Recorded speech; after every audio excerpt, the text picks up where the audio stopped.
आगे एक खूबसूरत वाक़या समाज कर लें।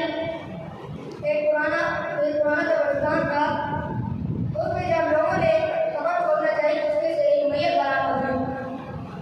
वो जो लाश थी ना, उसका कफन भी मैला नहीं था, कफन पर कोई दाग नहीं था और बदन भी बिल्कुल सलामत था। वो बड़े हैरान हुए कब्रिस्तान के कि कौन सा अमल किया करता था कि जिसकी बदौलत इसका कफन भी मैला नहीं है, इसका बदन भी सलामत है। तो पता चला कि ये सुबह की नमाज मस्जिद के अंदर जाकर पढ़ने के बाद कुरान मजीद घर जाकर पढ़ता और कुरान मजीद को खोलकर उसकी सतरों पर हाथ फेरता जाता और कहता जाता कि जो भी लिखा है हक लिखा है, सच लिखा है। क्या कहता था? जो भी लिखा है हक लिखा है, सच लिखा है।